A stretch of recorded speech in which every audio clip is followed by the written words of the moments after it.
Le ministre de l'Environnement, du Développement durable et de la Transition écologique à la mine d'or dit d'ici une fuite de produits toxiques provoquée par le dysfonctionnement d'une station de traitement d'eau usée a atteint le fleuve Cavally. 9 mois après, tous les dispositifs sont mis en place pour prévenir et éviter tout risque ou incident du même genre. Tous les prélèvements qui ont été faits pour pouvoir nous assurer que les nappes phréatiques n'étaient pas contaminées. Toutes les actions que nous avons menées auprès des communautés en matière de santé, donc pour la fourniture de kits et de l'assistance médicale, mais aussi toutes les mesures préventives que nous avons mises en place pour ne plus que cet incident-là survienne. À ces dispositifs du site minier adhère le ministre de l'Environnement, du Développement durable et de la Transition écologique.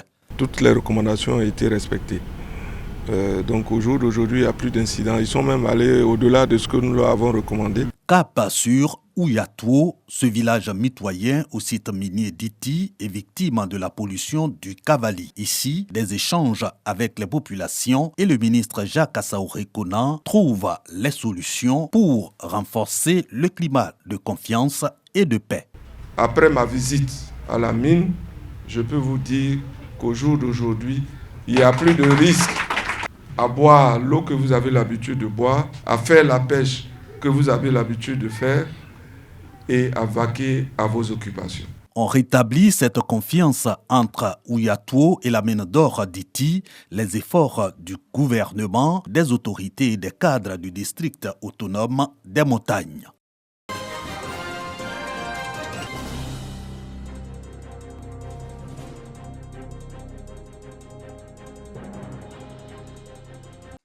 À pied, en bicyclette ou à moto, c'est un nombre important de personnes qui affluent chaque jour dans le village d'Angovia.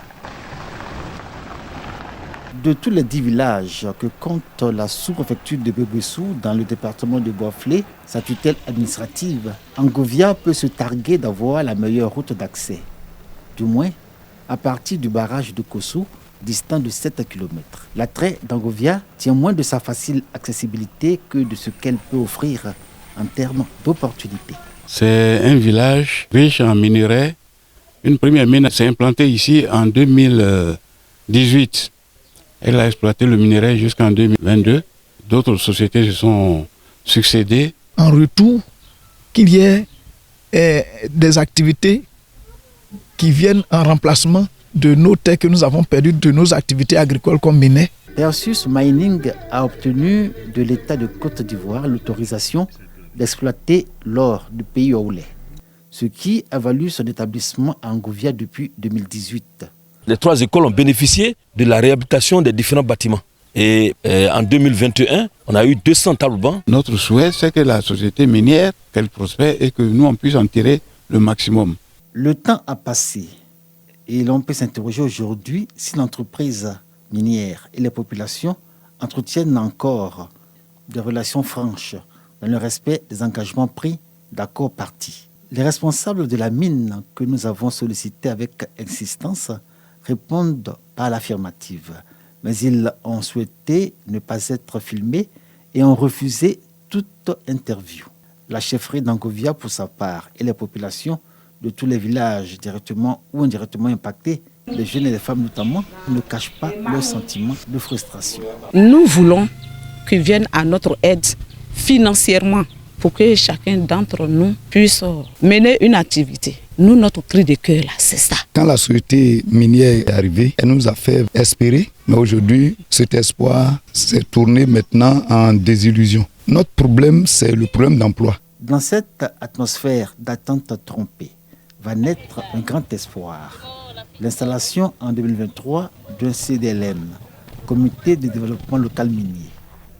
Le CDLM, dans sa composition, regroupe toutes les forces vives des villages impactés directement et indirectement par l'activité de l'entreprise minière.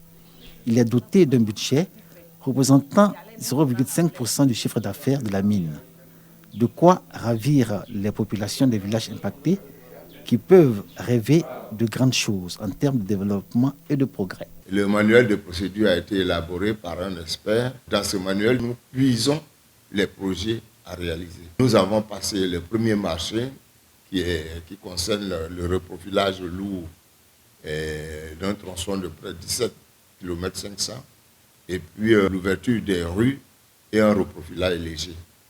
Mais actuellement, nous avons 10 dossiers d'appel d'offres qui sont déjà lancés.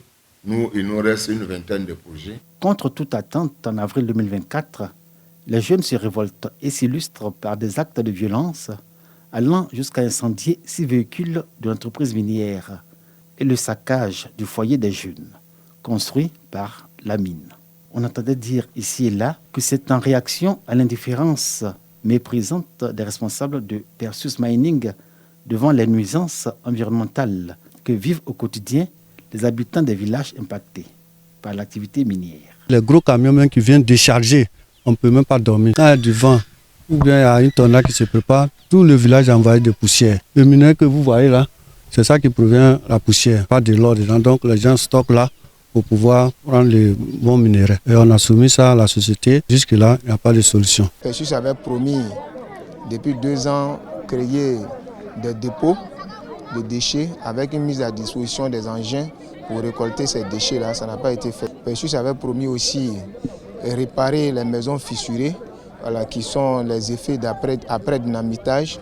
Et jusque-là, ça n'a pas été fait. Un expert avait été commis par les responsables de l'entreprise pour en évaluer les causes.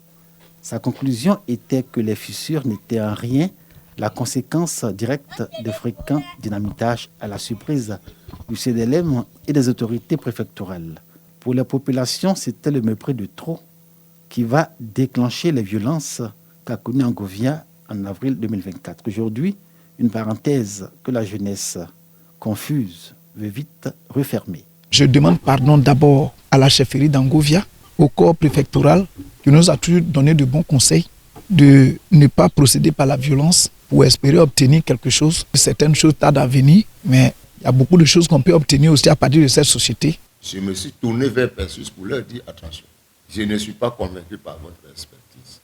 Ce que je souhaite est que vous preniez en compte la réparation de ces fissures pour ne pas compromettre vos relations avec les riverains. On est tombé d'accord. Il a demandé au directeur régional de la construction de conduire une mission et d'évaluer les dommages. Ce qui a été fait. Passé le temps des incompréhensions, Angovia, qui abrite les installations de la mine d'or et tous les villages impactés par ces activités, sont dans une dynamique de rapport gagnant-gagnant. En témoignent les tournois de football qui se tiennent chaque année dans les villages. L'espoir est de retour.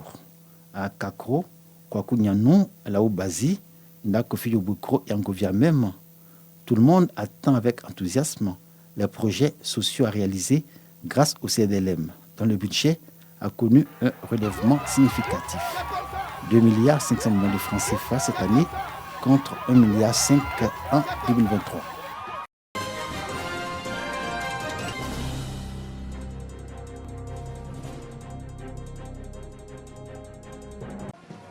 À Daloa, la Journée internationale des droits des femmes a permis de faire le point sur les avancées en matière de droits féminins tout en définissant les priorités pour l'avenir.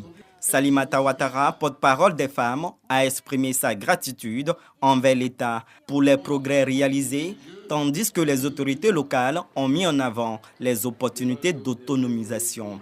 Cette célébration a été marquée par l'intervention du directeur régional de la femme, de la famille et de l'enfant, qui a souligné l'impact du Fonds d'appui aux femmes de Côte d'Ivoire, FAFSI. Grâce à ce programme, plus de 5000 femmes ont pu développer des activités génératrices de revenus et intégrer des secteurs traditionnellement masculins, renforçant ainsi leur autonomie économique. Le thème retenu cette année nous interpelle et nous invite à mériter la confiance. Malgré ces avancées, d'importants défis demeurent, notamment les inégalités de genre qui persistent dans de nombreux domaines. Le foncier, le quota des femmes dans les instances de décision.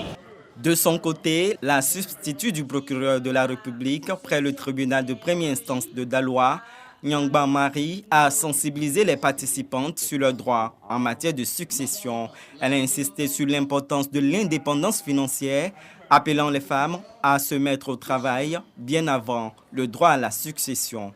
C'est vrai que la succession existe, on peut prendre part à la succession de son époux prédécédé, mais aujourd'hui on a assez de moyens pour la femme de pouvoir s'autonomiser dans la société. Les échanges se sont clôturés sur une note d'engagement et d'espoir, illustrant la détermination des femmes de Daloa à jouer un rôle actif dans l'évolution de leurs droits et dans le développement de leur communauté.